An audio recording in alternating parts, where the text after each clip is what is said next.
Shen, the spirit of life. Shen encompasses all our mental faculties, including rational thought, intuition, spirit, attention, will, and ego. Traditional Chinese thought distinguishes four major aspects of spirit: Hun, the human soul, associated with yang and heaven; Bo, the animal soul, associated with yin and earth; Yi, thought and awareness; and Zhi, intent and willpower.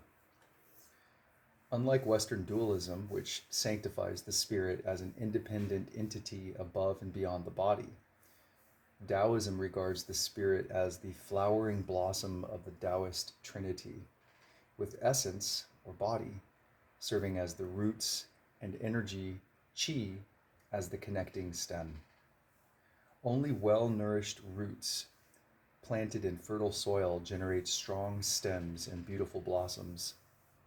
Weak, undernourished roots and dry, brittle stems produce weak, withered flowers. In the most esoteric schools of Taoism, adepts transmute essence and energy into pure spirit during prolonged meditation and breathing exercises.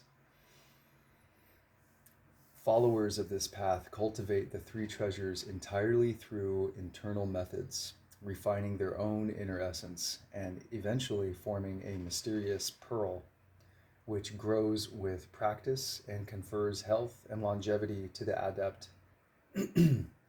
This pearl forms the embryo of a health, or rather, this pearl forms the embryo of a spirit body. The spirit body corresponds roughly in size and shape to the physical body, but it has no material substance, though it does emit an aura of energy that is perceptible to highly trained adepts and can be measured by modern technology. Such adepts fast frequently, strictly control their diets, maintain celibacy, live in complete solitude, and spend entire days and nights wrapped in deep trance, instilled by sitting still and doing nothing, thus strengthening the spirit body, just as a weightlifter strengthens his physical body with physical exercise. At the moment of death, the adept enters his spirit body, thereby avoiding the dissolution of consciousness and attaining spiritual immortality. This path is suitable only for monks and recluses, for it takes decades of disciplined devotion, great courage and dedication, and a qualified teacher. The latter is the most difficult to find these days. For the ordinary layperson, however, a different path for cultivating spirit by nurturing essence and energy is suggested, called the parallel practice, or dual cultivation, because it involves two partners, a man and a woman. This is the path to health and longevity via Taoist sexual yoga. This method involves the mutual stimulation and exchange of sexual essence and energy between man and woman during properly disciplined intercourse. This path does not lead to the highest goal of forging an immortal spirit body in which to house the soul at death, but it is a highly effective means of cultivating a strong spirit and a long life in this world. Dual cultivation may readily be learned and practiced without the guidance of a teacher by following the guidelines given in this book in part 2. The bridge of energy.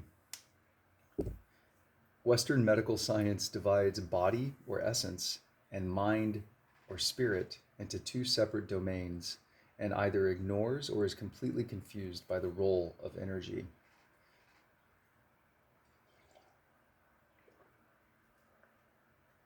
This dualistic division of body and mind, which runs throughout Western thought, is highly irrational and unscientific, and is based more on religious dogma than on scientific fact. You don't need to be a scientist or a doctor to realize that the strength and integrity of the spirit are directly dependent upon sufficient nutrition and abundant energy, while poor spirits have a directly depressing effect on vital organs and energy. Energy serves as messenger between mind and body and forms a two-way bridge between essence and spirit. The 2,000-year-old Taoist medical text, Classification of Therapies, states, spirit is sustained by energy. The energy is derived from the transformation of essence. Essence transforms into energy, and energy transforms into spirit. While spirit is a treasure which provides the body's guiding light and essence forms its basic building blocks, energy is the key functional element that links them all in the great triple equation. In the ordinary course of life, there occurs a gradual but ceaseless process of depletion of the life force known as primordial qi, and when this energy reaches a critical level of deficiency, death follows quickly. The goal of Taoist health regimens is to keep our bionic batteries fully charged at all times so that both body and mind may draw energy from them as required and optimum health and vitality are constantly maintained. Practitioners of the way endeavor to store more energy than they burn by cultivating such disciplines as diet, breathing, exercise, and sexual yoga. In the ancient Taoist text on alchemy called the Union of the Triple Equation, this process of reversal is called returning to the original, which means restoring essence, energy, and spirit to their original primordial state of purity and sufficiency. Thus, the mysterious union of the triple equation refers to the internal harmony of essence, energy, and spirit, as well as the union of the positive and negative electrical energies of heaven and earth, yin and yang, with the bioelectric energy of man. So much for theory. The rest of this book is devoted to practice. The various programs, regimens, and exercises introduced in the following chapters have been successfully used by Taoist adepts for thousands of years to maintain health and vitality, prevent disease and debility, and prolong life. A brief glimpse of the higher spiritual goals of Taoism is presented in the last chapter, but otherwise we will focus primarily on the practical earthly disciplines involved in achieving health and longevity in this life, here and now. What you do with your extra years of life is a matter of personal choice that lies beyond the scope of this book to suggest. Tao offers a practical and powerful way to life, not religious dogma centered around mortality and the quote-unquote afterlife. In order to make these materials and methods appear less alien and more intelligible to the Western readers, abundant evidence from Western science is woven into the traditional Chinese materials presented. That universal validity of Tao, or that evidence, is given primarily to help convince you of the profundity and universality of the Tao, not to distract you with more theory or incite running debates between Western dualists and Chinese Taoists. Oriental adepts rarely demand rational explanations from their teachers for these practices, for they proceed with their practice on faith, intuitively realizing the validity of the teachings from the concrete results.